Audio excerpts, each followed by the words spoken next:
In a very strange turn of events, Donald Trump is now slamming Republican Senate Majority Leader Mitch McConnell on Twitter. Not that McConnell doesn't deserve a good thumping here and there, believe me, he does. But to see Donald Trump attack not only a Republican leader, but one of the Republicans who might, depending on where the Trump-Russia investigation goes, actually could decide the fate of Donald Trump's presidency, sort of weird. Donald Trump took to Twitter and said, Senator Mitch McConnell said, I had excessive expectations, but I don't think so. After 7 years of hearing repeal and replace, why not done? So what triggered this for Trump? Mitch McConnell recently said that Donald Trump, of course, Mitch McConnell was asked in Kentucky at some kind of constituent event, why hasn't more been achieved by the Trump administration? And Mitch McConnell said something pretty reasonable, which is our new president has not been in this line of work before. I think he had excessive expectations about how quickly things happen in the democratic process. That's a pretty reasonable explanation. Like, Trump made all sorts of promises. If they were legitimate, honest promises, it's very likely he underestimated the difficulty of actually legislating in the United States House and Senate. It's absolutely a reasonable and effective attack. You just don't expect it to come from a fellow Republican. I think that's why this is a big story. I think that Donald Trump is, as I've said before, a sort of clueless buffoon with delusions of grandeur, suffering from megalomania. And that's why it's so weird to go and attack someone that you need on your side when he said something really quite uncontroversial. And the truth is, Trump is just as guilty of failing to aid in the repeal of the Affordable Care Act as Mitch McConnell. They were all promising impossible things. Sure, Trump can sort of hide under this idea that he's not a career politician and he might not be the most savvy at knowing how this works, but he's got the ideas after all.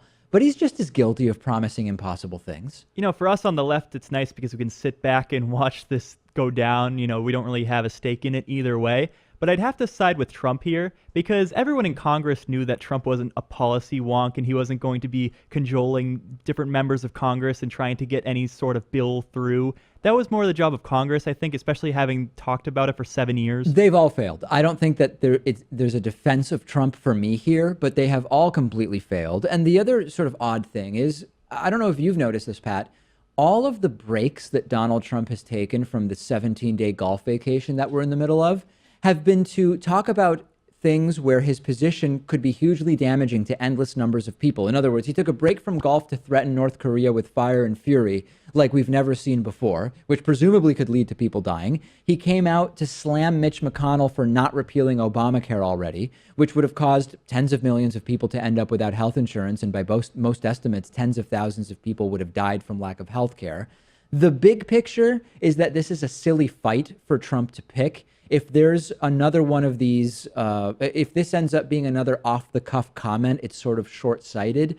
If slamming McConnell is part of some broader strategy, I'd be pretty curious to hear what that strategy is. But I do hope the infighting continues because it's good for a few reasons.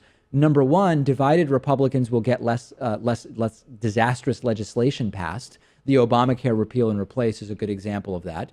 Number two, if you have more Republicans not feeling loyalty to Trump, they are more likely to work with Democrats on some more reasonable bits of legislation. And number three, if Republicans are not feeling particularly loyal to Trump because he's slamming their leaders, those Republicans are less likely to prevent, or maybe they would even help with the removal of Trump from office, depending on what the outcome is of the Trump-Russia investigation. Well, just take a look at what the Republican agenda right now is. Are they going to go after health care again? Probably not after the endless defeats. Maybe tax reform, but I think you need 60 votes for that, which would be a lot harder for them to do than just getting the 51 to repeal the Affordable Care Act. So maybe Trump will go after infrastructure next, and that's something that he can appeal to Democrats for. Yeah, although again, he wants to do infrastructure, but in a way that's basically crony capitalist handouts to his buddies. So yeah, conceptually, Democrats might be more on board. He could isolate himself from the Republicans. That's true. That also could happen. So hey, continue the infighting, Donnie boy. I love it. The video you just watched was made possible by support from you. Please go to patreon.com/David Pakman Show. You can make a pledge of as little as $1 per month. And every dollar helps to support the work that we're doing, particularly in light of the YouTube ad boycott, which has been really bad.